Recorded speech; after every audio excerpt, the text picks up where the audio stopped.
Halo teman-teman, welcome back to my YouTube channel, aku Mas Nazik. Kali ini kita akan bahas sesuatu yang seru sekali, yaitu tentang investasi.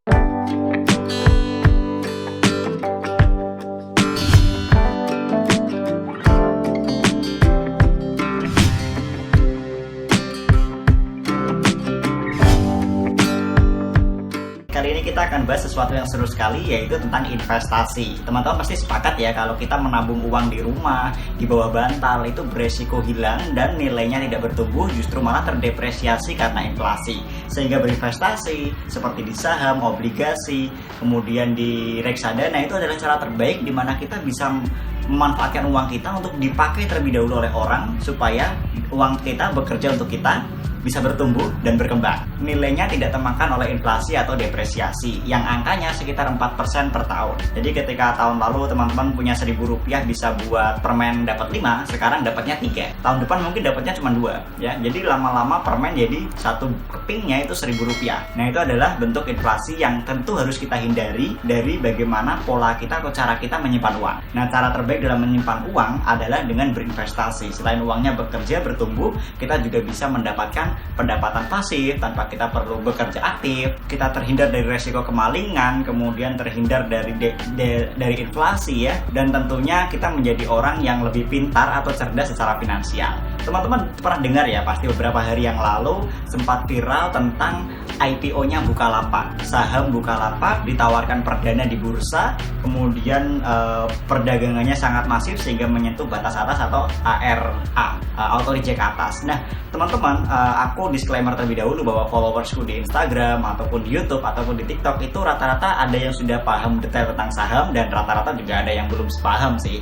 Ada yang usianya masih belasan, ada yang 20-an, ada juga yang 30-an. Nah, tentang video ini aku khusus menjelaskan kepada teman-teman yang mungkin sudah berinvestasi di saham.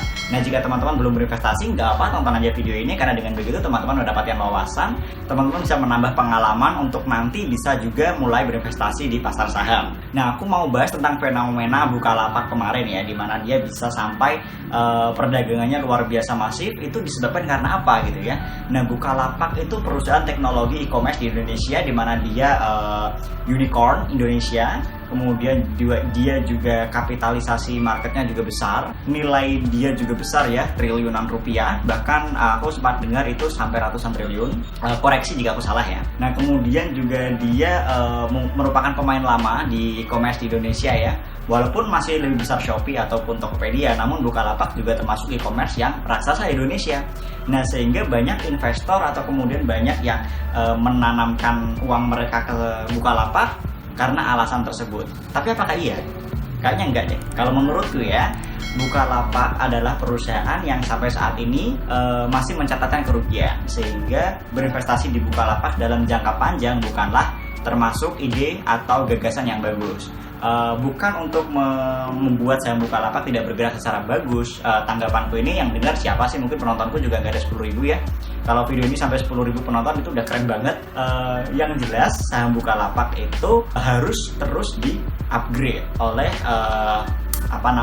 direktur atau pejabat atau manajer resmi dari Bukalapak, sehingga pergerakannya akan lebih bagus, mulai dari transformasi dalam kepengurusannya ya, terus kemudian model bisnisnya, terus kemudian strateginya ke depan akan bagaimana. Itu semua akan menentukan pergerakan sahamnya ke depan.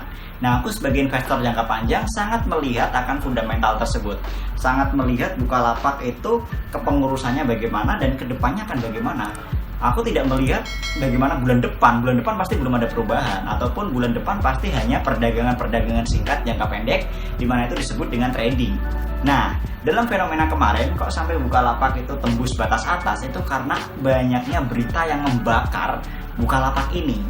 Bukalapak dikabarkan IPO, kapitalisasinya triliunan, kemudian harganya Rp7.750, akan bisa melejit sampai ke angka 1.000.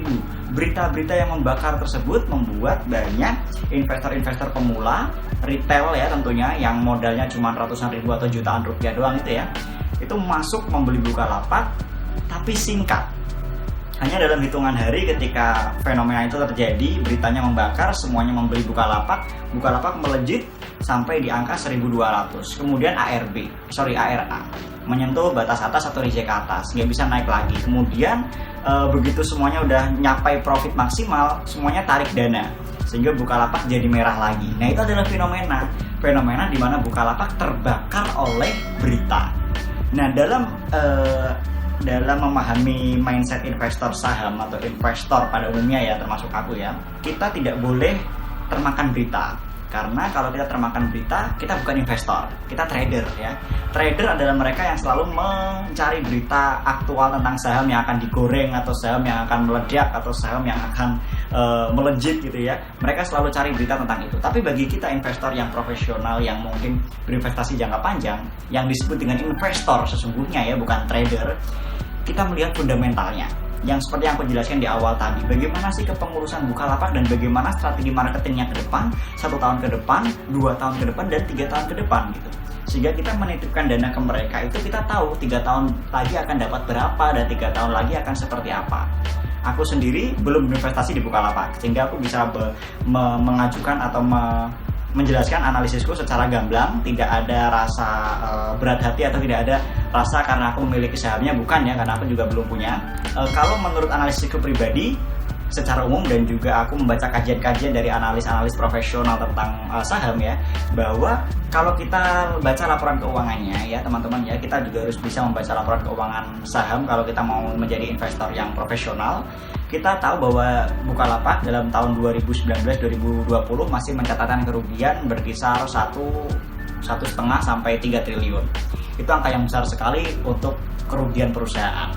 Namun dari 3 triliun tahun 2020 menjadi 1,6 ya, ada tren menurun ya. Jadi kerugiannya ada tren menurun, sehingga ini ada secercah harapan positif di mana Bukalapak akan growth kembali dan akan memperoleh laba. Dampaknya kalau Bukalapak tidak bisa laba tahun depan, otomatis kita nggak dapat dividen. Pergerakannya juga nggak akan semulus perusahaan-perusahaan yang laba atau untung ya. Sehingga Bukalapak kalau kita invest sekarang mungkin akan dapat harga rendah, tapi kedepannya kita belum tahu. Nah, kita harus mempelajari bagaimana strategi Bukalapak kemudian tahun depan bisa menjadi e-commerce yang melejit. Kalau kita melihat harga Bukalapak 750 sampai 850 rupiah ya, itu artinya kalau kita bandingkan rasio per salesnya ya, kalau dia labanya 1,6 triliun per tahun, ruginya income-nya atau pendapatannya 1,6 triliun per tahun, sahamnya dijual 103 miliar kalau nggak salah, berarti kalau dibagikan otomatis harganya berkisar, rasio per salesnya adalah 75 rupiah, berarti sekitar ya nggak ada 100 rupiah lah. Otomatis di harga segitu harusnya Bukalapak tidak menjual harga sahamnya di angka 750 sampai 850 karena itu terlalu tinggi.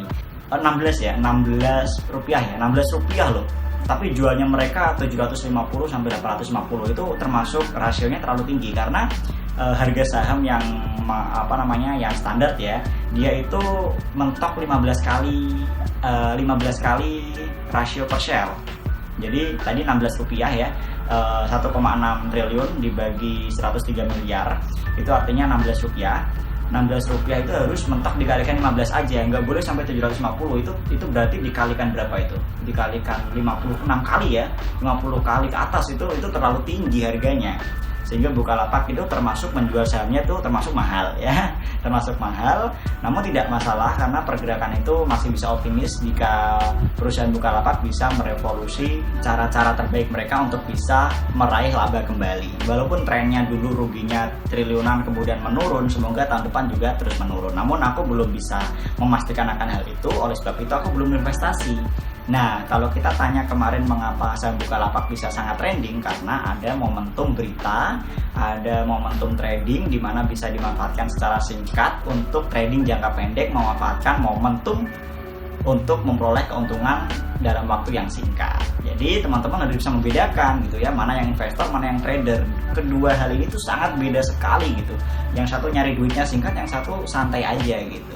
Dan yang investor jangka panjang ini nggak pernah mikir terlalu dalam. Dia cuma nanam, perusahaannya bagus, tanam tinggal aja gitu. Nah, kalau yang trader itu berpikir secara mendalam, apakah keputusannya tepat atau tidak. gitu ya. Jadi hal tersebut merupakan dua hal yang berbeda, di mana kita bisa membedakan agar kita bisa memilah apakah kita itu investor atau trader sih gitu. Semoga video ini bermanfaat buat teman-teman untuk membahas tentang Bukalapak, dan semoga teman-teman ke depan bisa menjadi investor yang handal. Terima kasih, bye bye.